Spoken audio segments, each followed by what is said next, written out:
क्रांति की शुरुआत जो है वो दूसरों से उम्मीद रखकर नहीं होती है। क्रांति की शुरुआत होती है खुद क्रांति बनने से।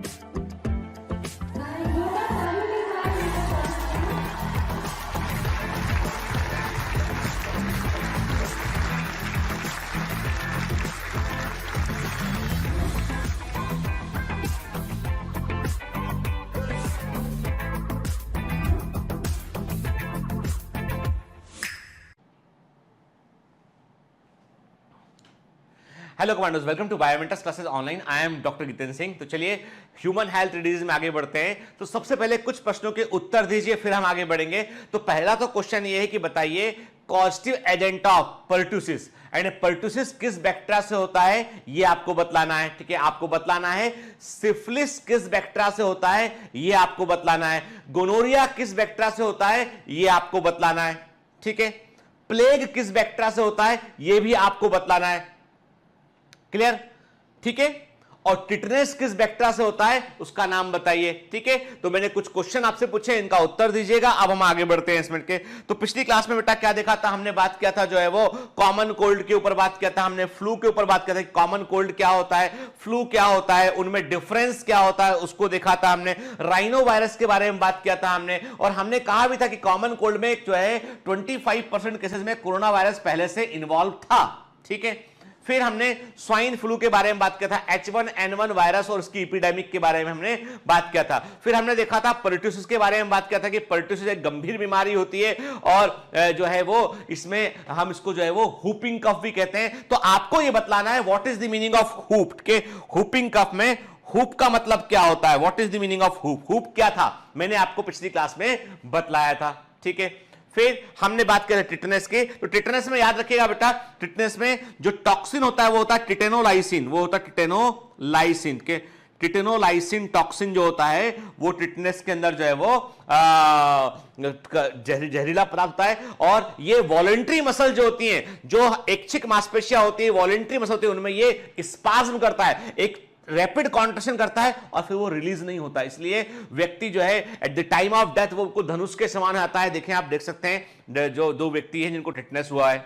ठीक है, चलिए तो आज बात करते हैं हम लेप्रोसी पर। आपको बताता हूं मैं कि अभी एक बड़ा प्रॉब्लम ये हुआ कि ये जो लेक्चर मैं आपके लिए रिकॉर्ड कर रहा हूं ना, इस लेक्चर को मैं रिकॉर्ड किया, इसके पहले सेम लेक्चर को मैं रिकॉर्ड किया, और सरप्राइजिंगली मेरा जो जिस सॉफ्टवेयर पे हम लोग का रिकॉर्डिंग होता है, जो ब्रॉडकास्टिंग सॉफ्टवेयर है वो यूज करते हैं, वो पता नहीं 1 सेकंड के लिए शायद पावर कुछ ड्रिप क्या होगा।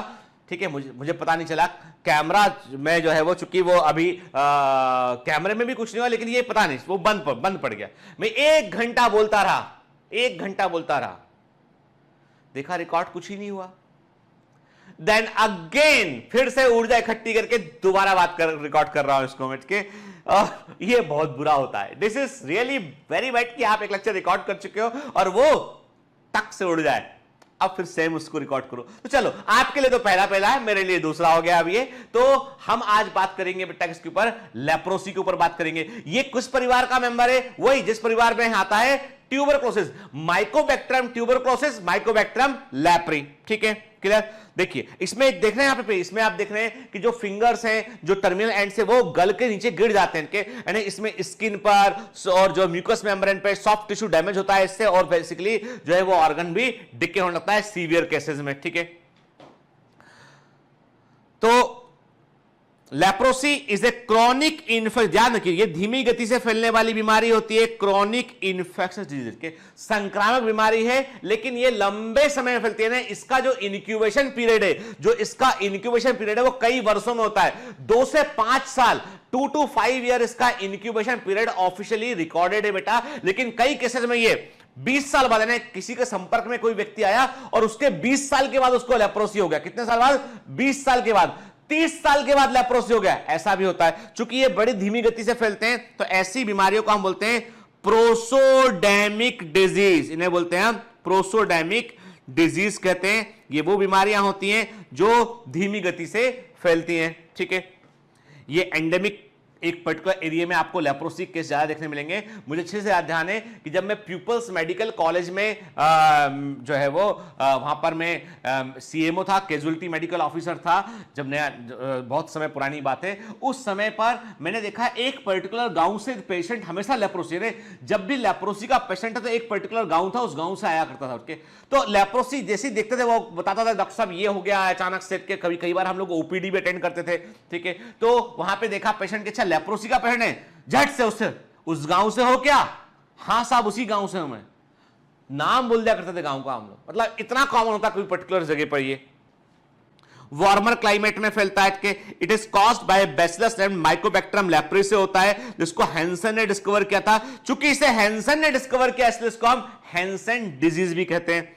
It primarily affects the skin, mucous membrane and peripheral nerves के, ये मेनली त्वचा पर, स्किन पर, म्यूकस मेम्ब्रेन पर, पेरिफेरल नर्व पर असर डालता है के, और कई बार जो है सीवियर केसेस में ये इंटरनल ऑर्गन को भी अफेक्ट करता है। और इसको पहचानने का तरीका ये होता है कि जहां पर जिस व्यक्ति को लेप्रोसी होता है उसका स्किन का जो पैच होता है वो कलर में हल्का हो जाता है के, और छूने पे इस पेन से टच कर रहे हैं, टच करेंगे आप तो उसको पता ही नहीं चलेगा, उसे सेंसेशन होना बंद हो जाएगा, पार्शियल और टोटल लॉस ऑफ सेंसेशन हो जाएगा, ठीक है। It's symptoms include hypopigmented skin patches, skin का पिगमेंटेशन कम हो जाता है, पार्शियल और total loss of sensation of affected area, affected area में सेंसेशन नहीं होगा वहां पे, ठीक है, घाव पड़ जाएगा, अल्सर या नोड्यूल हो जाएंगे, स्केल्स पपड़ियां निकलेंगी वहां पे, और फिंगर्स में जो हाथ की फिंगर्स है, पैर की फिंगर्स है, टॉस है, उनमें जो है वो डिफॉर्मिटी देखने मिलेगा, ठीक है। बॉडी के पार्ट जो है वो टूटने लगेंगे, गलने लगेंगे वो, और तंत्रिकाएं, नर्व्स जो है वो मोटी हो जाएंगी, ठीक है। ये लेप्रोसी में हमको देखने मिलता है, ठीक है। इन्फेक्शन जो ऑकर्स बाय, और एक व्यक्ति से दूसरे व्यक्ति में इन्फेक्शन जो है वो एक बार की छोटी सी मुलाकात में नहीं फैलता है, वो उसके लिए यदि कोई व्यक्ति क्लोज कांटेक्ट में लंबे समय तक दूसरे पेशेंट के एक्सपोजर में रहेगा, संपर्क में रहेगा, तो उसको इन्फेक्शन फैल सकता है, ठीक है ना। और इसका इंक्यूबेशन पीरियड 2 to 5 इयर्स का होता है, कई केसेस में ये 30 से 40 साल तक भी हो सकता है, कुछ महीनों से लेकर 30 से 40 वर्ष का भी हो सकता है, डिपेंड करता है आपके अपने इम्यून सिस्टम पर भी। और ये एक क्यूरेबल डिजीज है, आज इसका इलाज जो है वो अवेलेबल है, और इसके इलाज के लिए हम बोलते हैं डीओटी का, डॉट का इस्तेमाल करते हैं हम। पता है आपको डॉट का मतलब क्या होता है? डायरेक्टली ऑब्जर्व थेरेपी के, डॉक्टर की निगरानी में दवाएं दी जाती हैं इनके, और ये मल्टी ड्रग थेरेपी होती है, तो आज हम इसका इलाज कर सकते हैं, ठीक है। तो एक जमाने में लोग मानते थे किसी को कोढ़ हो गया है या कुष्ठ रोग, इसको हिंदी में बोलते हैं कोढ़ बोलते हैं, कुष्ठ रोग बोलते हैं, ठीक है, लैप्रोसी बोलते हैं इंग्लिश में इसको। तो यदि किसी को यह हो गया है, मतलब पुराने पापों का फल है, व्यक्ति बहुत पापी है, और उसको गांव से बाहर निकाल दो, लोग ऐसा किया करते थे, ठीक है। चलिए अब बात करते हैं हम कॉलरा के ऊपर, बात करते हैं हैजा के ऊपर, बात करते हैं, ठीक है। कॉलरा जो होता है it is an acute diarrhoeal disease के, कभी वर्ड आता है बेटा एक्यूट और क्रोनिक के, ऐसी बीमारियां जो रैपिडली डेवलप होती है, यानी कुछ ही समय के अंदर बीमारी डेवलप हो जाती है और व्यक्ति को अफेक्ट करती है, वो एक्यूट बीमारी कहलाती है। और जिसको डेवलप होने में लंबा समय लगता है, कई वर्षों का समय लगता है, कई महीनों का समय लगता है, उसे हम क्रोनिक डिजीज कहते हैं, ठीक है। और क्रोनिक डिजीज का इलाज करना कठिन होता है as compare to the acute disease, ठीक है। फिर ये एक एक्यूट डायरियल डिजीज होती है, और इसमें जो है वो जो बैक्टीरिया इन्वॉल्व है वो क्या, वो है विब्रियो कॉमा या विब्रियो कॉलरा बैक्टीरिया इन्वॉल्व होता है। और ये बैक्टीरिया हमने पढ़ा हुआ है, ऐसा होता है बेटा, मोनोट्राइकस होता है, ठीक है ना, कॉमा शेप होता है, ठीक है। तो कॉमा शेप होता है, मोटाइल बैक्टीरिया होता है, ये कहां रहता है? इंटेस्टाइन में रहता है। और इन्फेक्शन फैलता कैसे है? ये संदूषित के जो कॉन्टामिनेटेड फूड और वाटर से फैलता है, और इसका इंक्यूबेशन पीरियड कुछ घंटों से लेकर 2 से 3 दिन का हो सकता है। इंटरेस्टिंग बात यह है कि अक्सर हैजा कॉलरा कहां देखने मिलेगा आपको? जो मेले होंगे वहां देखने मिलेगा।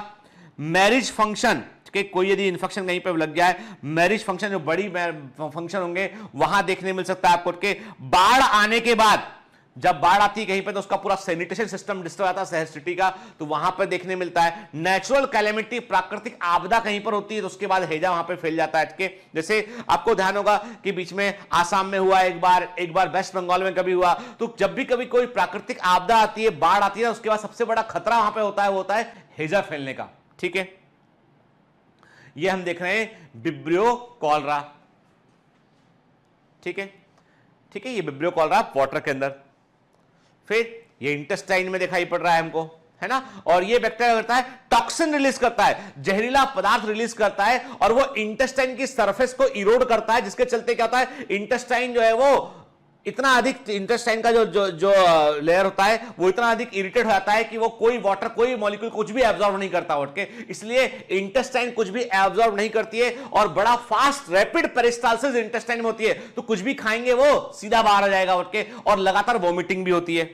ठीक है, the symptoms of the disease are sudden onset of severe diarrhoea and vomiting के, इसका सिम्टम होता है कि एक सीवियर डायरिया, लगातार मतलब बगैर रुके लगातार डायरिया होता है और लगातार वोमिटिंग होती है, और इतना अधिक डायरिया होता है कि व्यक्ति जो है उसका स्टूल जो होता है, जो मल होता है, वो चावल के पानी के समान, माड़ के समान, राइस वाटर स्टूल बोलते हैं, वैसा दिखाई पड़ता है, जो इसका कैरेक्टरिस्टिक सिम्टम होता है। ठीक है, यदि बीमारी को समय पर उपचारित नहीं किया गया तो इससे सीवियर डिहाइड्रेशन होता है, बॉडी से मिनरल आयन की कमी आती है और कई बार किडनी बंद पड़ जाती है, हम उसको बोलते हैं रीनल शटडाउन कहते हैं। क्या बोलते हैं उसके लिए वर्ड यूज करते हैं, रीनल शटडाउन। चूंकि अब क्या होता है, ब्लड प्रेशर, लगातार वाटर के लॉस होने पर व्यक्ति का ब्लड प्रेशर, रक्तचाप घटने लगता है। जब ब्लड प्रेशर घटने लगता है तो किडनी को जितना प्रेशर चाहिए काम करने के लिए, वो प्रेशर किडनी को नहीं मिल पाता है, तो किडनी बंद पड़ जाती है और कई केसेस में व्यक्ति की डेथ हो जाती है। रैपिड रिप्लेसमेंट, और देखिए किडनी वगैरह ऐसे हैं कि एक बार रीनल शटडाउन हो गया ना तो फिर रिवाइव करना मुश्किल आता है, यानी काम बंद हो गया मतलब खत्म ऑर्गन, इसलिए काम करते रहना जरूरी होता है उसका। फिर replacement of fluid and electrolyte is needed by oral rehydration therapy. तो अब ओरल रिहाइड्रेशन थेरेपी क्या होता है, तो ओरल रिहाइड्रेशन थेरेपी का बात करें हम तो उसके लिए हम एक चीज समझ लेते हैं। बहू मुन्ना को क्या हुआ, कुछ नहीं माँ जी, लगातार दस्त लग रहे हैं इसको। तूने उसे ORS का घोल दिया? नहीं माँ जी। बहू जब कभी मुन्ने को दस्त लगते हैं तो उसे ORS का घोल दिया, है ना, WHO रिकमेंड करता है ORS का घोल, टीवी में ऐड देखा होगा आपने, है ना। ठीक है, तो ये जो ORS का घोल है, ओरल रिहाइड्रेशन सॉल्यूशन जो है, ये रामबाण दवा है, मतलब ये ऐसी दवा है कि ये यदि डॉक्टर अवेलेबल नहीं है, ट्रीटमेंट में डिले हो रहा है, तो वहां तक पहुंच नहीं पा रहे, हॉस्पिटल तक पहुंचने में वक्त लगेगा, तो पहली प्रायोरिटी पर ORS का घोल देना चाहिए ताकि बॉडी से एसेंशियल मिनरल सॉल्ट कम ना हो, वाटर बॉडी में जो है वो एकदम से कम ना हो जाए, क्योंकि नहीं यदि ऐसा हुआ तो क्या होगा, डायरिया, वॉमिटिंग और डिहाइड्रेशन, DVD की कंडीशन हो जाएगी और व्यक्ति का जो है वो डेथ भी हो सकती है। ठीक है, इसलिए बचाने के लिए ORS का घोल जो है वो, ऐसा कहा जाता है, एक एस्टीमेट है कि ORS का घोल जो है, ORS के सैचेट जो होते हैं वो हर साल लाखों लोगों की जिंदगी को बचाते हैं, हर साल लाखों लोगों की जिंदगी को वो बचाते हैं। ठीक है, और मान लीजिए अब आसपास ORS का घोल अवेलेबल ही नहीं है, तो एक गिलास पानी लीजिए।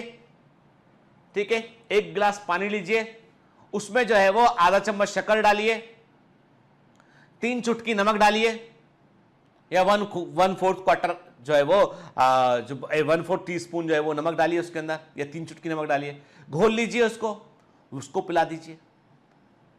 ठीक है, यदि ORS घोल नहीं है तो कोई इलाज करना पड़ेगा। ठीक है, तो सिंपल सी बात यह है कि कुल मिलाकर यह कि हमारा पर्पस ये होता है कि बॉडी में सोडियम आयन अंदर पहुंच जाए। सोडियम आयन जो होता है वो फ्लूइड रिटेंशन करता है, वाटर को रोक के रखता है उठ के, और इसलिए जो है वो वाटर के लॉस को, की स्पीड को वो कम करता है उठ के। इसलिए जो है हमारा ट्रीटमेंट करने का तरीका जो है वो, कॉलरा में क्या होता है कि हम लोग पेशेंट को जो है वो सबसे पहले फ्लूइड रिप्लेसमेंट थेरेपी में उसको सबसे पहले फ्लूइड चढ़ाना शुरू करते हैं उसको, देखते हैं कितना लॉस हुआ फ्लूइड का, और उसको चेक करने का तरीका कितना, बहुत अधिक डिहाइड्रेशन है, चेक करना है, किसी को आपको चेक करना है कि डिहाइड्रेशन कितना हुआ है, स्किन को पकड़िए, ऊंचा करके छोड़ दीजिए। यदि ऊंचा करके छोड़ने में, जिसे मैंने कहा ना, कुछ शर्ट से नीचे आ गया के, मतलब प्रॉपर हाइड्रेशन है, लेकिन छोड़ा आपने धीमे धीमे नीचे आएगा, मतलब loss of elasticity of skin एक प्राइमरी सिम्टम होता है इसका। ठीक है, क्लियर? ठीक है ना। तो कॉलरा जो है उसमें ब्लड प्रेशर घट जाएगा, लगातार वॉमिटिंग होगा, प्यास भी लगेगा, उसमें वजन कम हो जाएगा एकदम से के, डायरिया होगा, और स्किन की इलास्टिसिटी जो है वो लॉस हो जाएगी उसमें। ठीक है, ठीक है। और मैंने आपको बताया ना बेटा क्या करता है, ये टॉक्सिन छोड़ता है इंटेस्टाइन को, जो लार्ज इंटेस्टाइन है बेसिकली, उसमें ये बैक्टीरिया रैपिडली ग्रो करता है, टॉक्सिन को रिलीज करता है और इंटेस्टाइन को इरोड करता है, इसके चलते जो है वो लगातार डायरिया होता रहता है। ठीक है, लिखा है cholera epidemic are common in out country during fairs and floods and other natural calamities when water supply and sanitation go out of the gate। कि मैंने कहा ना कि जो है जहां पे मेला होगा, बाढ़ आएगी, वहां पे ऐसा हो सकता है। और याद रखिए तरीका बचने का ये है कि प्रॉपर सैनिटेशन, यानी जो मल का निकास, सबसे बड़ी समस्या है। सरकार क्या बोलती है, खुले में शौच करना बंद कीजिए, मल का निकास जो है सैनिटेशन, प्रॉपर सैनिटेशन बड़ा इंपॉर्टेंट होता है उसके लिए के। और जो है पर्सनल हाइजीन का भी जरूरी हो रहा है। उबला हुआ पानी पिए व्यक्ति के, ठीक से पका खाना खाए तो बीमारियों की संभावनाएं कम हो जाती है। टाइफाइड भी एक वाटर बॉर्न डिजीज है, वाटर और फूड बॉर्न डिजीज है, और कॉलरा भी एक वाटर और फूड बॉर्न डिजीज है। ठीक है, फिर जो है कॉलरा का वैक्सीन भी अवेलेबल है, लेकिन ये 6 मंथ के लिए इम्यूनिटी प्रोवाइड करता है। तो जहां कहीं हैजा फैल रहा होता है तो वहां पे जो हेल्दी लोग होते हैं उनको कॉलरा का वैक्सीन लगा दिया जाता है। ठीक है, और अफेक्टेड एरिया में लोगों को जाने को उससे रोका जाता है कि भैया कॉलरा फैला था, वहां पे जाने से मनाही होती है।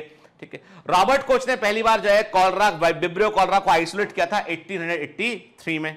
ठीक है, अब देखिए ये जो बंदा है ये कहां पानी पी रहा है। ठीक है, जाहिर सी बात है कि इस जगह पे पानी को जैसे पानी पिएगा, भले ही कितना आप बोल सकते हैं कि सर ये तो पवित्र नदी है, आप बोल सकते हैं, बिल्कुल बोल सकते हैं, आपके पास हक है बोलने का। ठीक है, आप बोलेंगे सर ये तो डिवाइन रिवर है। अरे भाई मैं मानता हूं सारी आस्थाओं का मैं पूरा सम्मान करता हूं, लेकिन मैं ये भी कहता हूं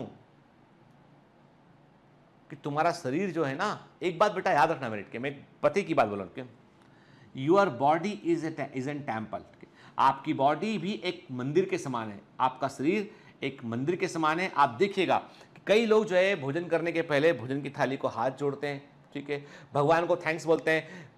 मेरे जैसे स्कूल में पढ़ा था बचपन में, वो स्कूल एक क्रिश्चियन मिशनरी का स्कूल था, और वहां पर वो हमेशा जब भी आप जो ब्रेक होता था, आप टिफिन खाया करते थे, तो वो हमेशा बोलते थे कि आपको सबको प्रेयर करना है। प्रेयर करने के बाद खाते थे हम लोग। ठीक है, तो ये सब चीजें क्या मतलब ये कहती, अब ये इसका पर्पस ये है कि आपको प्रॉपर भोजन खाना है, आपको जो है वो एक दूसरी बात, आपको फ्रेश फूड लेना चाहिए। आपका शरीर, वो बोलते थे कि हमारा शरीर भी एक टेंपल, मंदिर के समान है। When you are feeding yourself, you are basically feeding trillions of cell in your body. के आपकी बॉडी में ट्रिलियंस ऑफ सेल्स हैं, उनको आप फीड कर रहे होते हैं। के तो असल में यदि आप देखें, ब्रॉडली आप देखें, तो आपका शरीर जो है वो किसी टेंपल से कम नहीं है। इसलिए अपना ध्यान रखना भी हमारी बड़ी जिम्मेदारी है। ठीक है, चलिए, तो मैं आपको, अब देखो हो सकता है भी किसकी कोई मजबूरी हो इस आदमी की, अपन क्या बोल सकते हैं इसमें, लेकिन ये है कि हाँ, overall this practice is wrong, कि आप कहीं भी पानी पिएंगे तो उससे बीमार पड़ने की संभावनाएं बढ़ जाएंगी यहाँ पे। ठीक है, तो मैंने कहा ना कॉलरा को रोकने के कई तरीके हैं। मैंने कहा वैक्सीन का इस्तेमाल कर सकते हैं हम, ठीक है ना, हम जो है वो सेफ वाटर का इस्तेमाल करें, अपने हाथों को प्रॉपरली वॉश करें, हम यहाँ पे खाने को अच्छे से पकाएं हम यहाँ पे, ठीक है, और जो भी वेस्टेज है उसको प्रॉपरली हम डिस्पोज करें। तो ये कॉलरा या हैजा को रोकने के उपाय होते हैं। ठीक है, then now come to the sexually transmitted disease. हालांकि इसके बारे में हम एक बार बात कर चुके हैं रिप्रोडक्टिव हेल्थ में, लेकिन तब भी यहां पे कुछ हिस्सा इसको हमें देखना जरूरी है कि सेक्सुअली ट्रांसमिटेड डिजीज को क्या बोलते हैं बेटा, हम उसको वेनरल डिजीज भी कहते हैं, वीडी भी कहते हैं, वीडी मतलब वेनरल डिजीज भी कहते हैं। कि ये एक व्यक्ति से दूसरे व्यक्ति में ड्यूरिंग सेक्सुअल इंटरकोर्स के लैंगिक संपर्क आपसे आने पर ये फैलती हैं। और सबसे कॉमन जो वेनरल डिजीज है वो है बेटा सिफिलिस और गोनोरिया। सिफिलिस और गोनोरिया, ठीक है।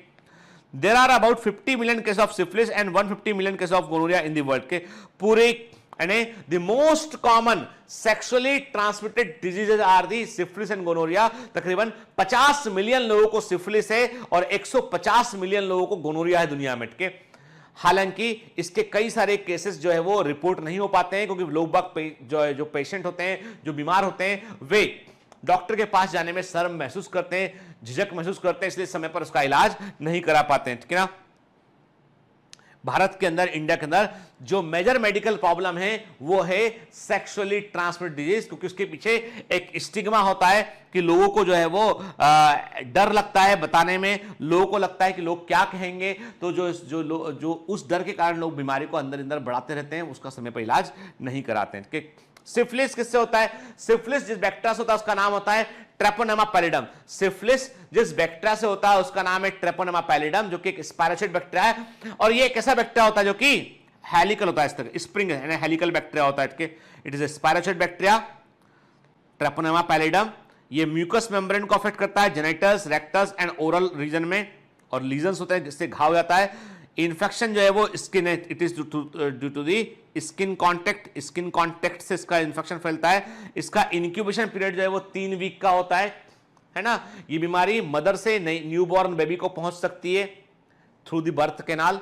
और सिफिलिस जो है वो एक इजीली क्यूरेबल डिजीज है, यदि हम इसको शुरुआती स्टेज में पहचान लें तो इसका हम आसानी से इलाज कर सकते हैं। This is the bacteria, this is the Treponema pallidum, this is the Treponema pallidum. आप देख रहे हैं स्पाइरल, क्वाइल्ड स्पाइरल स्प्रिंग के समान बैक्टीरिया के ये ट्रैपोनेमा पैलिडम है जो कि सिफिलिस का कारण है, ठीक है। और इस बीमारी में ऐसे घाव बॉडी में हो जाते हैं कि इस प्रकार के घाव ने, ये आप देख रहे हैं कि जेनाइटल्स पे, पेनिस के ऊपर आपको जो है एक घाव दिखाई पड़ रहा है, हाथ की स्किन पे, पीठ में, बैक में, तो इस तरह के घाव जो है वो सिफिलिस में हमको देखने मिलते हैं। Syphilis is commonly known as French disease और फ्रेंच पॉक्स। सिफिलिस को जो है हम फ्रेंच डिजीज या फ्रेंच पॉक्स कहते हैं। The patient of syphilis develop characteristic points on teeth called the Hutchinson's teeth के। ऐसा कहा जाता है कि सिफिलिस के पेशेंट में दांत होते हैं, दांतों के ऊपर कुछ उभार या जो गम्स के ऊपर कुछ हमको जो है ऐसे निशान दिखाई पड़ते हैं जिनको हम हचिंसन्स टीथ कहते हैं। उनको उससे हम उसको बीमारी को पहचान सकते हैं। तो उतना डिटेल में जाना नहीं हमको, पर याद रखिएगा कि इतना याद रखिएगा, हचिंसन टीथ का संबंध किस बीमारी से, वो सिफिलिस से, ठीक है। सिफिलिस का पता लगाने के लिए हम जो है कुछ इन्वेस्टिगेशंस करते हैं और सबसे कॉमन टेस्ट होता है वीडीआरएल के। आप देखेंगे कई बार डॉक्टर जो है कोई बीमारी का इलाज के लिए जाते हैं, डॉक्टर कई बार एक टेस्ट देता है वीडीआरएल के, आपको बताएगा नहीं, वो नहीं बोलेगा कि हमने तुम्हारा सेक्सुअली ट्रांसमिटेड डिजीज का टेस्ट दिखा के, वो बस वीडीआरएल लिख देंगे के। कई सारे, जैसे आपको मैं आपको बता दूं के, जैसे मान लीजिए आपका सिलेक्शन हो जाए एम्स के लिए, एएफएमसी के लिए, एएफएमसी मान लीजिए मैंने कहा आर्म फोर्स मेडिकल कॉलेज के लिए, तो डू यू नो कि आपका एक प्रॉपर मेडिकल चेकअप होगा, व्यक्ति का एक प्रॉपर मेडिकल चेकअप होगा। उसमें आपकी आई टेस्ट, आपके हियरिंग पावर का टेस्ट, ठीक है ना, आपके बॉडी रिफ्लेक्सेस, आपका कलर विजन जो है वो चेक करेंगे आपका, ठीक है। इसके अलावा जो है देर में भी सम ब्लड टेस्ट लेंगे आपके वो, और आपकी जो है वो जितने यानी एलिसा टेस्ट भी लगाएंगे वो, के वीडीआरएल भी करेंगे वो, हेपेटाइटिस का टेस्ट भी लगाएंगे, सारे टेस्ट लगाएंगे उनके। कोई भी रिपोर्ट नेगेटिव गड़बड़ आने पर they have right to admit you कि भाई हम इसको इलाज कर लेंगे इसका, या कैंसिल भी कर सकते हैं एडमिशन वो लोग, ठीक है।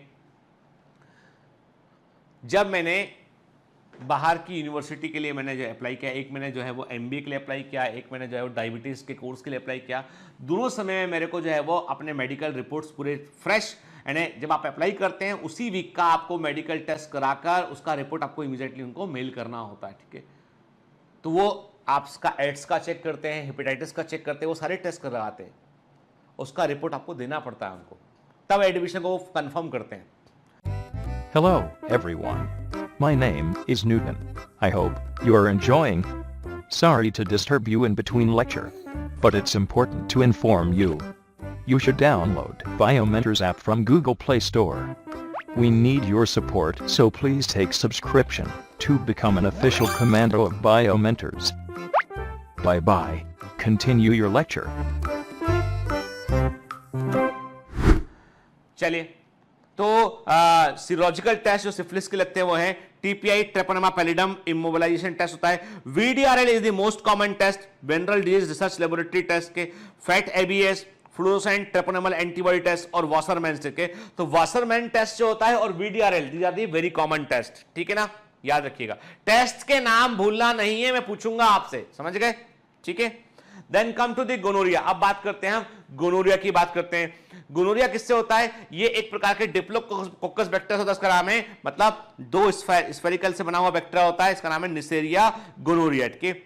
Victim feels burning sensation during urination, जब भी व्यक्ति पेशाब करता है, यूरिन पास करता है, उसे जलन होती है, बर्निंग सेंसेशन होता है। इसका इंक्यूबेशन पीरियड 2 से 5 दिन का होता है। इसमें जो यूरोजेनिटल ट्रैक है, जो यूरिन पास करने वाला हिस्सा है, जो जेनेटस होता है, उसका जो ट्रैक है, वहां की म्यूकस मेम्ब्रेन में इन्फ्लेमेशन आता है यहाँ पे, और ये बीमारी सेक्सुअल कॉन्टैक्ट से फैलती है, ठीक है।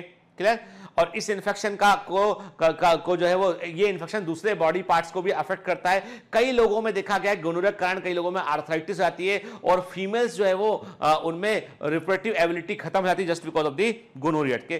कई बार ऐसा देखा गया यदि मदर को गोनोरिया है, मान लीजिए मदर को लेटर स्टेज में गोनोरिया है और वैसी कंडीशन में जो बेबी होता है उस बेबी की आंखों में भी इन्फेक्शन जो है वो सीवियर इन्फेक्शन देखने मिलता है, उसे बोलते हैं गोनोकोक्कल ऑप्थेल्मिया कहते हैं। और ऐसे केसेस को मैंने देखा हुआ है सीएमसी के अंदर के, उसे गोनोकोक्कल ऑप्थेल्मिया कहते हैं और ये बीमारी भी इजीली क्यूरेबल है यदि समय समय पर मालूम चलता है के। This is the Neisseria gonorrhoeae के, निसेरिया गोनोरिया बैक्टीरिया ये, ठीक ठीक। सिम्टम्स क्या है इसमें? फीमेल में एब्डोमिनल पेन होता है, पेट में दर्द होगा, इंटरकोर्स के दौरान सेक्सुअल एक्टिविटी के दौरान दर्द रहेगा, यहाँ पे वेजाइनल डिस्चार्ज, वेजाइना से लगातार डिस्चार्ज होता रहेगा, कई बार जो है वो बगैर मेंसेस के भी ब्लीडिंग होगा, ठीक है। मेल में क्या होता है? मेल में जो है वो यूरिन पास करते समय जो है वो जलन होगी, यहाँ पे पेनिस के अंदर इन्फ्लेमेशन रहेगा, यहाँ पे टेस्टिकल्स जो है वो सूज जाएंगे, उनमें स्वेलिंग रहेगा, उसमें पेनिस से कई बार ऐसा डिस्चार्ज निकलेगा जो सीमेन नहीं है पर कुछ और डिस्चार्ज है वो जो निकलता हुआ दिखाई पड़ेगा यहाँ पे के। तो ये इसके लक्षण होते हैं गोनोरिया के, ठीक है। और ये न्यूबॉर्न बेबी जिसको जो है गोनोकोक्कल ऑप्थेल्मिया जो हो गया है, ये वो न्यूबॉर्न बेबी आंखों में इंफेक्शन इसके हो जाता है कि बच्चे को जन्म के बाद ट्रीट करना पड़ता है कई दिन तक, ठीक है। अब ठीक है, व्यक्ति अपने आप को जो है वो सेक्सुअली ट्रांसमिटेड डिजीज से इन्फेक्शन से सेव कर सकता है। उसका सबसे बड़ा तरीका ये है कि रिस्की बिहेवियर को व्यक्ति कम करे। व्यक्ति जो है वो बकायदा देखिए, नंबर एक तो ये कि one should be loyal to the partner, जो पार्टनर उसके लिए वो लॉयल रहे। नंबर दो ये है कि हमेशा जो है वो सेक्सुअल एक्टिविटी के दौरान जो है वो बैरियर मेथड का इस्तेमाल करे, कॉन्डोम्स का इस्तेमाल करे, जिससे कि इन्फेक्शन दूसरे व्यक्ति को ना लगे यहाँ पे। और इसके अलावा जो है फीमेल्स को जो है वो अपने आप को ह्यूमन पेपिलोमा वायरस के लिए वैक्सीन लगवा लेना चाहिए यहाँ पे। और यदि कोई भी डाउट रखता है तो झट से डॉक्टर से मिलकर शुरुआती अवस्थाओं में उसका इलाज करवा लेना चाहिए। तो ये एसटीडी से बचने के तरीके हैं, ठीक है। Now come to the another disease that is the anthrax के, बड़ी गंभीर बीमारी है ये। वो बीमारी जिसका इस्तेमाल कई बार जो है वो बायो वेपन के रूप में भी होता है, ठीक है। इट इज द डिजीज जिसका सबसे अधिक जो है वो ऐसा कहा जाता है कि ये एक प्रकार का वेपन ऑफ मास डिस्ट्रक्शन है। इसका इस्तेमाल लोग बायो वेपन के रूप में भी कर सकते हैं। Anthrax is a common disease of domesticated animal. ये basically animal and zoonotic disease है, एनिमल में होने वाली बीमारी होती है। ये एक प्रकार की जो है वो एनिमल्स की डिजीज होती है बेटा। ह्यूमन में एक्वायर इन्फेक्शन, अब व्यक्ति इंसान को भी इसका इन्फेक्शन हो सकता है यदि ऐसे एनिमल्स के कांटेक्ट में आप आएंगे जो एंथ्रेक्स के स्पोर्स को रिलीज कर रहे हैं, जिनके पास से एंथ्रेक्स के स्पोर रिलीज हो रहे हैं, उन बैक्टीरिया उन एनिमल के संपर्क में आप आएंगे तो ये बीमारी ह्यूमंस को भी हो सकती है। कि किससे होती है बीमारी? एक बैक्टीरिया होती है, इसका नाम है बैसिलस एंथ्रेसिस के। एंड ये वो बैक्टीरिया है जिस पर फर्स्ट टाइम कोच पॉस्टुलेट को प्रूफ किया गया था। पहली बार कोच पॉस्टुलेट इस पर अप्लाई किए गए थे और कोच पॉस्टुलेट देने के लिए जिस बैक्टीरिया का इस्तेमाल किया गया था वो था बैसिलस एंथ्रेसिस था, ठीक है ना, क्लियर। और ये जो है वो बेसिकली एक प्रकार का गंभीर इन्फेक्शन होता है जो स्किन से लेकर लंग्स तक को भी अफेक्ट कर सकता है, ठीक है। Then come to the next disease, scarlet fever.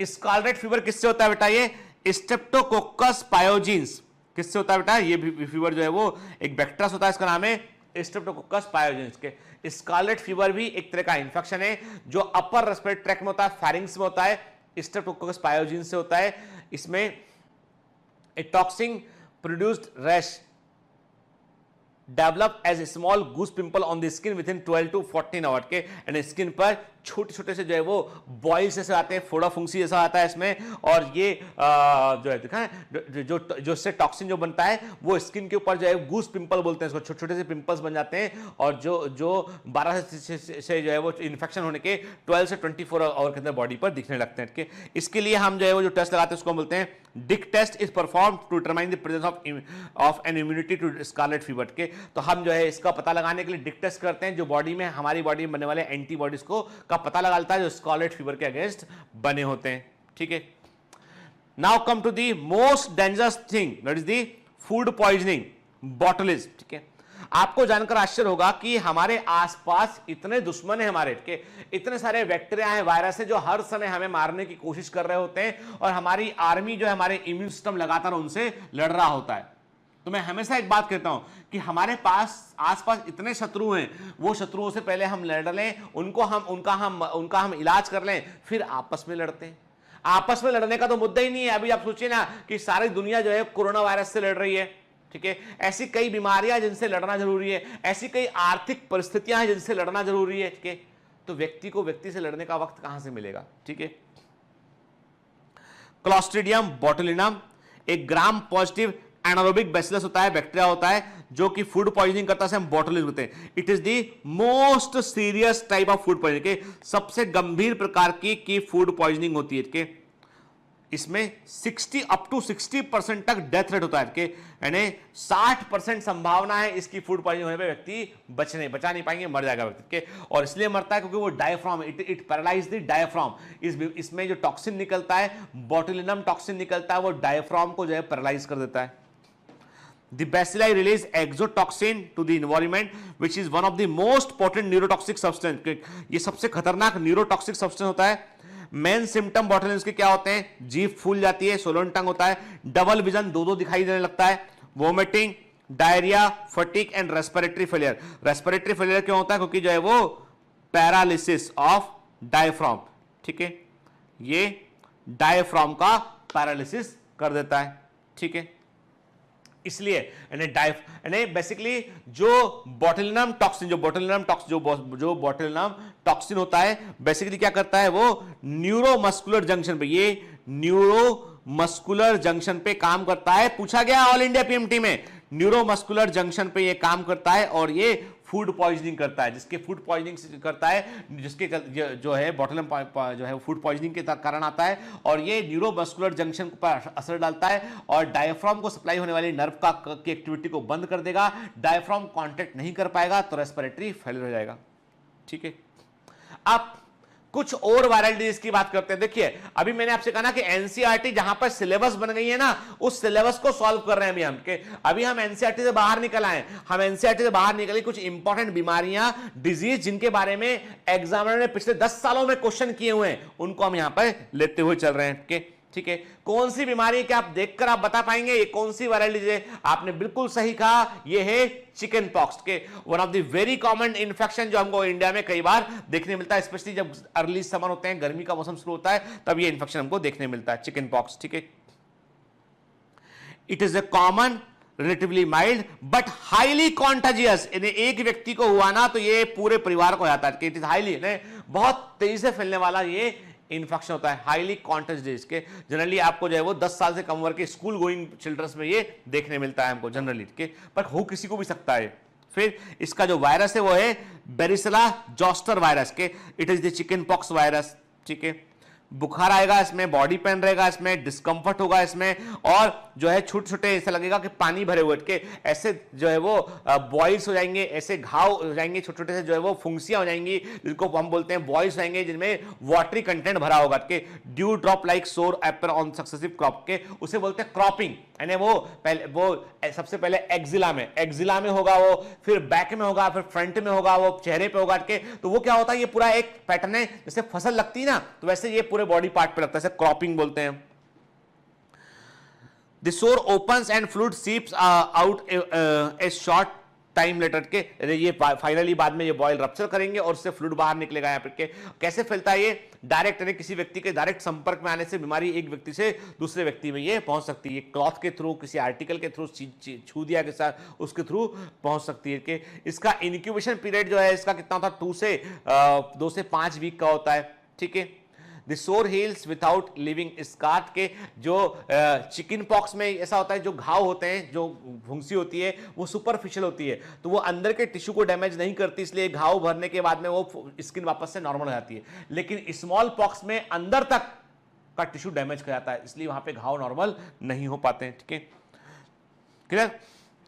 तो इसका प्रिवेंटिव तरीका क्या होता है कि पेशेंट जिसको बीमारी होती है उसमें उसका स्किन के फिर क्या होता है कि पहले वो बॉयल्स पूरे होंगे, वो ठीक होंगे, फिर स्किन का ड्राई लेयर उसका सूखेगा, तो जितने क्रस्ट होते हैं वो जब तक क्रस्ट गिर रहे होते हैं तब तक व्यक्ति इंफेक्शन फैला सकता है, तो उसको तब तक जो है वो आइसोलेटेड अलग रखा जाता है। ठीक है, ऐसा कहा जाता है कि एक बार व्यक्ति को लाइफ में चिकन पॉक्स हो गया तो दोबारा वो नहीं होता है, क्योंकि बॉडी में इतना इम्यूनिटी आ चुका होता है कि दोबारा इन्फेक्शन को बढ़ने नहीं देती है। और ये जनरली अपने आप ठीक होने वाली बीमारी होती है, इसमें ज्यादा कोई ट्रीटमेंट करने की रिक्वायरमेंट होती नहीं है। ठीक है, and this is the most dangerous disease, किसने की लाखों लोगों की जान जिसने ली है और इसका इलाज खोजा, और इसी के कारण वैक्सीन ने, इस बीमारी के कारण ही वैक्सीन की खोज हुई है। स्मॉल पॉक्स, एडवर्ड जेनर, उन्होंने स्मॉल पॉक्स के लिए वैक्सीन को खोजा के, ये ऐसी बीमारी, इसके पहले सोचिए इस बीमारी के से लड़ने के लिए एक नई खोज की गई वैक्सीन की, उसके पहले वैक्सीन का कोई अस्तित्व ही नहीं था, कोई एग्जिस्टेंस ही नहीं था वैक्सीन का। मेरे फादर बताया करते हैं कि उनके एक बहन और एक भाई, उनकी डेथ स्मॉल पॉक्स के कारण हुई थी। Smallpox is a acute highly communicable disease के, ये वेरियोला वायरस से होती है। It start as a sudden onset of high fever, तेज बुखार रहेगा, सिर दर्द रहेगा, बैक पीठ में दर्द रहेगा, दर्द होगा पूरे बॉडी में, और बीमारी के 3 से 4 दिन के बाद बॉडी पर रैश डेवलप होगा यहाँ पे, और रैश फाइनली एक बड़े से पिंपल्स में कन्वर्ट होगा जिसमें एक लिक्विड सा क्लियर लिक्विड भरा होगा। फिर फाइनली क्या होगा, फाइनली जो है वो ये स्कैब, जो ये एक घाव बनाता हुआ ये पिंपल ठीक हो जाएगा, पशुल ठीक हो जाएगा, और इसका जो इंक्यूबेशन पीरियड होता है 12 दिन के आसपास का होता है। It is a very serious disfiguring and highly fatal disease के, एंड ये बहुत गंभीर बीमारी होती है। इसमें बॉडी जो है वो कई सारे चेचक के दाग, बोलते हैं ना चेचक के दाग, जो स्मॉल पॉक्स है, तो आप देखेंगे कई जो 60-70 ईयर्स के 50 साल के जो लोग हैं, आप देखेंगे, आप 50-60 साल के जो लोग हैं उस जमाने के, आप देखेंगे, मतलब मैं कहता हूं 40-50 के आसपास के और लंबा, मैं 60-70 साल के लोग हैं, आप देखेंगे चेहरे पे, कई लोगों के चेहरे पे बहुत सारे धब्बे दिखाई पड़ेंगे। वो दाग क्या है, वो चेचक के दाग होते हैं इनके। ठीक, वो डिसफिगरिंग होते, कभी ठीक नहीं होते वो। फिर हाईली फेटल डिजीज होती है इसमें, और इसको बड़े पैमाने पर वैक्सीन से कंट्रोल किया गया, और वैक्सीन को पहली बार जो है एडवर्ड जेनर ने जो है डिस्कवर किया था 1798 में, और इन्होंने काउ पॉक्स के वायरस का इस्तेमाल किया था स्मॉल पॉक्स की इम्यूनिटी को इंड्यूस करने के लिए। And this was the great wonder, and Edward Jenner ने लाखों लोगों की जान है। आज स्मॉल पॉक्स को हमने धरती से गायब कर दिया, हमने इस पूरी दुनिया को वैक्सीन लगा दिया हमने, and it is now A completely eradicated disease. अब स्मॉल पॉक्स का अस्तित्व नहीं है। ठीक है, हमने ऐसा लड़ाई लड़ी इससे, हमने किसको खत्म कर दिया। जैसे पोलियो के लिए, polio is nearly eradicated, polio आज लगभग खत्म हो चुका है दुनिया से, लगभग खत्म हो चुका है, क्योंकि हमने पोलियो से भी लड़ाई लड़ी है बहुत जमकर। वैक्सीन जो है उसको बड़े पैमाने पर लगाया गया उसको, और उससे हमने जो है वो लड़ाई में हमने जीत भी हासिल की है। ठीक है, देन क्या बीमारी है बताइए, क्या है बेटा? मीजल्स की बात कर रहे हैं यहां पे हम। दिस इज दी मीजल्स, खसरा बोलते हैं, क्या बोलते हैं? खसरा बोलते हैं। Measles is one of the most prevalent and serious disease of children, के बच्चों की एक बड़ी खतरनाक बीमारी होती है, बड़ी तेजी से फैलती। खतरनाक का मतलब ये कि बहुत तेजी से फैलती है। एक बच्चे को यदि स्कूल में है तो पूरी क्लास को हो जाएगा लगभग, यदि संपर्क में आ गया तो पूरी क्लास को वो हो सकता है। 3 से 5 साल के बच्चों में जनरली देखने मिलता है। ये रूबेला वायरस से होता है, इसमें बुखार आता है, नजल म्यूकस मेम्ब्रेन में इन्फ्लेमेशन होता है, रेड वाटरी आई, आंखें लाल हो जाती है व्यक्ति की, उससे जो है वो फिर व्यक्ति को लाइट देखने में प्रकाश, लाइट को देखने को उसको इरिटेशन होता है। फिर दूसरा इसके अलावा जो है वो भूख लगना बंद जाती है उसका। ठीक है, और इसके जो टिपिकल रैश होते हैं, बॉडी पर जो रैश होते हैं वो बिल्कुल एक फिक्स, इस तरह के टिपिकल रैश हमको जो है देखने मिलते हैं। किसमें ये देखने मिलते हैं हमको, जो है वो मीजल्स में हमको देखने मिलते हैं। ये इन्फेक्शन भी जो है वो, अब चूंकि नजल म्यूकोसा में इन्फ्लेमेशन हो रहा है तो व्यक्ति छींकता है, खांसता है, उसमें छींकेगा उसमें, और उसके थ्रू, ड्रॉपलेट के थ्रू ये इन्फेक्शन फैल जाता है। ठीक है ना, इसका इंक्यूबेशन पीरियड 10 डेज का होता है। एक अटैक यदि व्यक्ति को जिंदगी में एक बार मीजल्स का हो गया है तो पूरी जिंदगी उसको उससे इम्यूनिटी मिल जाती है। ठीक, आज हम एमएमआर का वैक्सीन लगाते हैं। ठीक है, एमएमआर का वैक्सीन समझते हैं? एमएमआर का वैक्सीन क्या होता है? मीजल, मम्स एंड रूबेला। ठीक है, मीजल, मम्स, रूबेला, ठीक है, इसका वैक्सीन हम जो है वो लगाते हैं। ठीक है, ठीक, वैक्सीन जो है इम्यूनिटी प्रोवाइड करता है इसमें। And this is the most dangerous disease. क्या है कि आप देख रहे हैं कि हम कहते हैं ना, कुत्ते का काटना, डॉग ने किसी ने को सड़क पर, स्ट्रीट डॉग ने किसी को काट लिया तो बड़ा गंभीर होता है। आज भी हमें जो है ऐसे एनिमल के काटने में, दांत लगने पर उसको हमें जो है वो झट से डॉक्टर पास जाके उसको रेबीज का वैक्सीन लगवाना पड़ता है।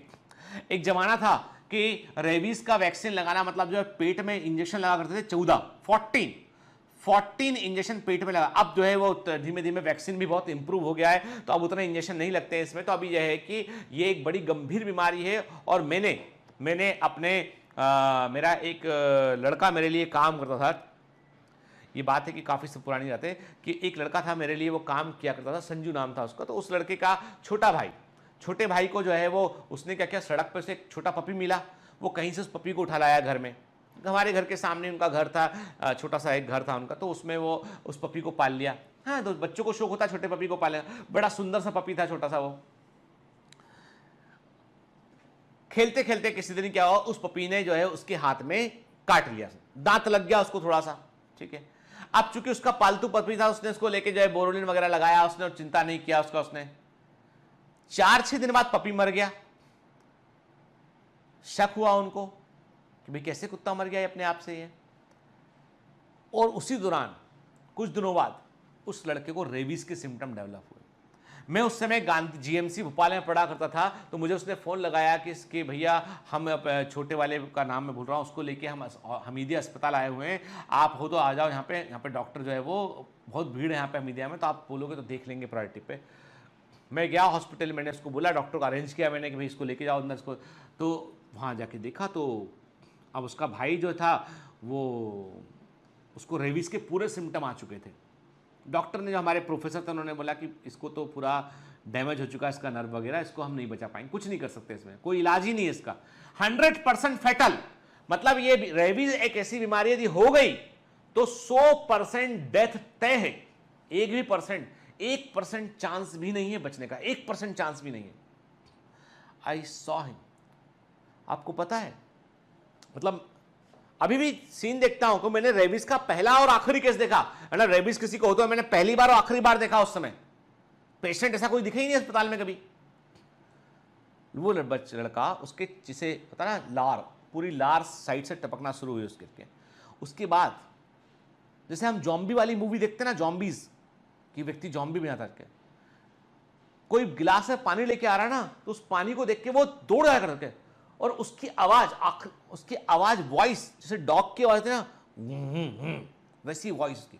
और सिंपल से कोई भी आदमी देखेगा उसके पीछे पड़ जाएगा काटने के लिए। वो बच्चा, लोग घबरा गए अस्पताल में, अलग कमरे में रखा उसको, भाई ये इसको जो है वो अभी आइसोलेशन में लेके जाओ इसको। सोचिए, इंसान दूसरे इंसान को काटने दौड़ रहा है, वो डॉग के सी जो है वो घर घर आवाज भी कर रहा है, वो लार भी टपक रही है उसकी आंख से, आंखों देखा बता रहा हूं, पानी देख के हटता है कि पता नहीं क्या आ गया कोई चीज। तो उसका नाम, बीमारी का नाम है हाइड्रोफोबिया। क्या बोलते हैं? वाटर से डर लगता है व्यक्ति को, हाइड्रोफोबिया के। और ये ब्रेन के अंदर न्यूरॉन, ये सब क्यों होता है? जो ब्रेन के अंदर बड़े पैमाने पर न्यूरॉन डैमेज करता है, और उन न्यूरॉन में हमको एक बॉडी देखने, जिसको नेगरी बॉडी बोलते हैं, एक स्ट्रक्चर देखने मिलता है नेगरी बॉडी। और ऐसा कहते हैं कि वो स्ट्रक्चर जो है वो ब्रेन न्यूरॉन्स में बड़े पैमाने पर डैमेज होता है यहाँ पे, और इसके चलते क्या होता है कि व्यक्ति का जो है वो पूरा का पूरा मानसिक संतुलन बिगड़ जाता है, और फाइन अंत में डेथ आती है उसकी। कुछ घंटे हुए, उसके बाद वो बच्चा, एक आध दिन, 24 घंटे हार्डली गुजरे होंगे, खत्म हो गया वो। पूरा परिवार उनका इसके अर्थ, हर व्यक्ति जो घर में था ना, उसको रेबीज का वैक्सीन लगाया गया। भले उसके बच्चे पता नहीं कभी कुछ लग गया और गलती से कुछ ना, क्योंकि बच्चा आक्रामक हो चुका था लास्ट में वो। तो ये बड़ी गंभीर बीमारी है। ठीक, rabies is a 100% fatal disease के, 100% फैटल डिजीज के रेबीज वायरस होता है। The virus enters in the human body with saliva of infected rabid animal. Generally कुत्ते के काटने से होता है, बिल्ली के काटने से हो सकता है, बंदर के काटने से हो सकता है, ठीक, but dog is very common. Virus induces biting, देखो क्या लिखा, क्या देखिए साफ साफ, virus induces biting behaviour in its victim. जिसके अंदर ये वायरस जाएगा उसे जॉम्बी बना देगा। आप देखते हो ना जॉम्बी वाली मूवी, अभी हम मजाक समझते हैं, हम हॉलीवुड की मूवी देखते हैं कि वो एकदम उसको कुछ हो गया और काटने ढूंढने लगा, वो जॉम्बीज दिखाते हैं मूवी में, हॉलीवुड की मूवी में तो बहुत दिखाते हैं। अपने यहां भी एक मूवी आई थी, गो गोवा गॉन, सैफ अली खान की मूवी थी, गो गोवा गॉन, ठीक है। वो मूवी मैंने देखी है ना, जॉम्बिस के कारण मैंने देखी है, हालांकि बहुत अच्छा कंटेंट नहीं मूवी का हॉलीवुड की तुलना में, लेकिन अच्छी मूवी थी। तो उसमें भी उसमें ड्रग्स से जॉम्बी बनाते थे और कुछ भी दिखाया उसमें, लेकिन एक्चुअली में बता रहा हूं मैं आपको, वायरस ऐसे भी हो सकते हैं जो व्यक्ति को के अंदर हिंसक बिहेवियर जनरेट कर दें, एक आदमी दूसरे को काटने या खाने लगे, मारने लगे, दैट मे बी पॉसिबल के। और ऐसा इसीलिए जो है आप देखेंगे हॉलीवुड की साइंस फिक्शन मूवीज है ना, उसमें दिखाते हैं वायरस का इन्फेक्शन हुआ और व्यक्ति जो है वो दूसरे आदमी को भी काटने लगा हो ताकि वायरस फैल जाए वो। तो ये वाइटिंग भी है। सोचो ये वायरस कैसे फैलता है, यदि कोई किसी को, सोचिए ना ये वायरस यदि कोई किसी को काटेगा नहीं तो फैलेगा नहीं। जो कुत्ता रोड पे सड़क पे यदि कोई कुत्ता है, हर आदमी के पीछे दौड़ रहा है, काटने की कोशिश कर रहा है, 5-6 लोग काट लिया, मतलब उसको रेबीज है, तभी वो काट रहा है। नॉर्मल डॉग इंसान के पीछे पड़ के काटेगा नहीं उसको जब तक कि कोई उसे डर महसूस नहीं हुआ, लेकिन यदि कोई डॉग इंसान के निकलते ही काटने दौड़ पड़ता है, मतलब ये है कि उसको रेबीज का वायरस उसके अंदर है, ठीक है। और ये जिस इंसान को रेबीज आता है वो भी ऐसे ही करता है, ठीक है। तो वाइटिंग बिहेवियर विक्टिम में डेवलप करता है। Fear of water is main symptom, इसे हाइड्रोफोबिया भी कहते हैं। इंक्यूबेशन पीरियड इसका 1 से 3 मंथ का होता है और कई बार 10 दिन से लेके जाए कुछ 1 साल। अब एक बड़ी इंटरेस्टिंग बात है कि 1 साल हमारे एक जानने वाले हैं, वो हमको बताया, जब ये पूरा किस्सा घटा तो मैंने उनको बताया कि यार ऐसा ऐसा हुआ, हमारे एक परिचित है उनको, वो मतलब उनके फादर ना, हमारे परिचित है, उनके फादर उस समय कलेक्टर थे कहीं पे, तो उनके पापा वहीं बैठे थे, मैं बता रहा था मेरे दोस्त को, फ्रेंड को, तो उसने उनके पापा बोले कि अरे बेटा हमने तो एक केस दूसरा देखा हुआ है। हमने कहा क्या, बताइए। तो बताया उन्होंने कि उनके एक परिचित थे, वो आईएएस अफसर थे कि वो भोपाल में 4 इमली वाला इलाका है, 4 इमली इलाका जहाँ पे जो है तमाम बड़े आईएएस अफसर रहते हैं यहाँ पे। तो उस इलाके में वो कभी सुबह सुबह मॉर्निंग वॉक पर जाया करते थे। तो मॉर्निंग वॉक पे निकले थे, एक दिन क्या हुआ, एक डॉग कुत्ते ने उनको जो है वो आके काटने की कोशिश की, तो हल्का दांत लगा, उसके ज्यादा कुछ लगा नहीं, उन्होंने उसको जो है वो घर जाके साफ वाफ भी कर लिया, उनको लगा नहीं दांत नहीं लगा, खून तो आया नहीं, ऐसे बोल के टाल दिया उन्होंने। डॉग पे 2-3 दिन नजर रखी, किसी को भेजा उन्होंने अपने ड्राइवर को, बोला कि भाई उस कुत्ता है वहां पे, उस पर नजर रखो, मर जाए तो अपन वैक्सीन लगवा लेंगे। अब वो जो देखने गया, उस आदमी ने जो कुत्ता था वो कुत्ता ना दिखे, दूसरे कुत्ते को देखना शुरू कर दिया उसने, पर डॉग बदला गया वो, तो दूसरा कुत्ता था हेल्दी था, कुछ नहीं हुआ, वो वाला कुत्ता मर गया हुआ, पता ही नहीं चला इनको। अब वो जो आईएएस अफसर थे उन्हें कुछ नहीं हुआ, 1 महीना गुजर गया, 2 महीना, 1 साल के बाद उनको रेबीज के सिम्टम डेवलप हुए। डॉक्टर पूछा उनसे कि भाई तुमको किसी कुत्ते ने काटा? नहीं अभी नहीं। फिर उन्होंने बताया कि 1 साल पहले ऐसा हुआ था। मैंने कहा एक बार डेवलप होगी बीमारी 100% फेटल, उनको एयर एम्बुलेंस से ले जाया गया, सब कुछ किया गया उनके लिए, पर पूरी दुनिया में कहीं कोई ट्रीटमेंट इस बीमारी का नहीं है, ठीक है। इसलिए मैं कहता हूं पेट यदि घर में पाले हैं तो उनको आप बकायदा वैक्सीन लगवाइए, उनका प्रॉपर ध्यान रखिए उसका, और बाइटिंग बिहेवियर वाले पेट को डॉक्टर को जरूर दिखाइए। और कभी कोई डॉग है, कुछ कुत्ता दांत लगा देता है, काट देता है, तो इमीडिएटली डॉक्टर के पास जाके वैक्सीन लगवा लेना बुरा नहीं है, क्योंकि वो ऐसा उपाय है इसके बाद व्यक्ति बच जाएगा, ठीक है।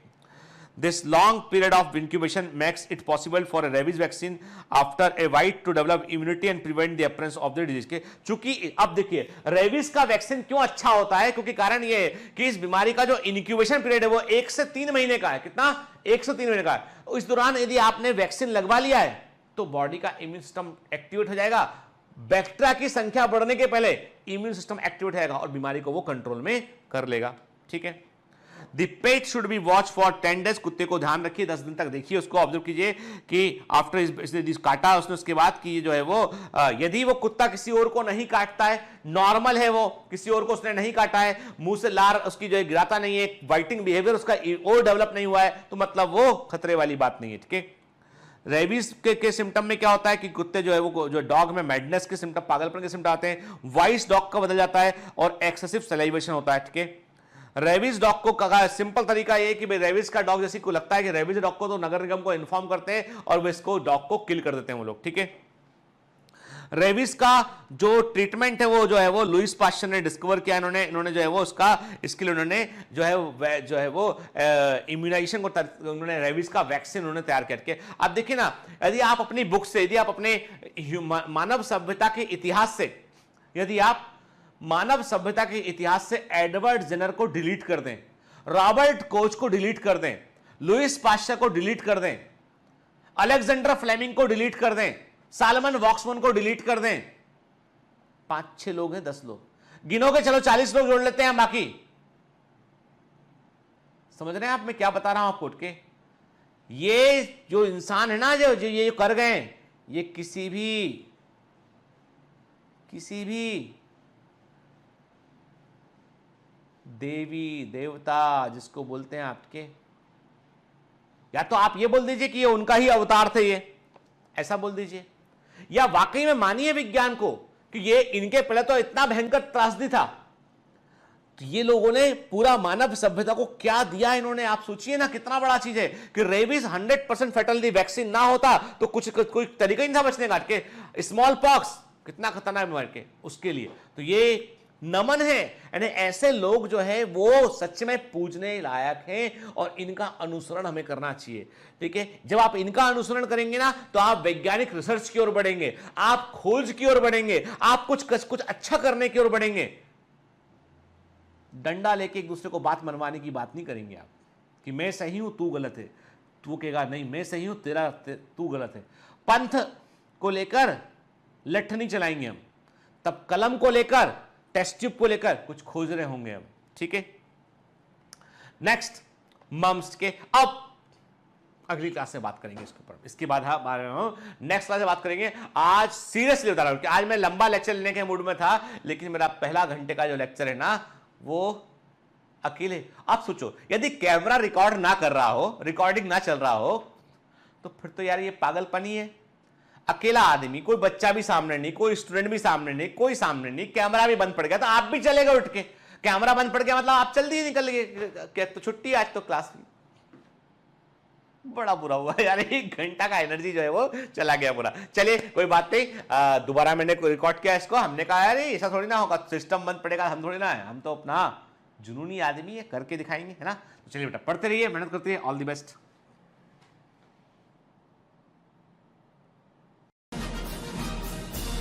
Hi.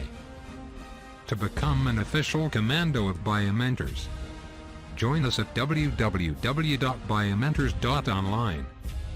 Here you can solve daily practice papers, an online test. You can download performance enhancement sheets. You can track your progress. You can interact with other fellow commandos. Join us and prepare yourself. It's a commando training for your success. Download Biomentors online app from Google Play Store.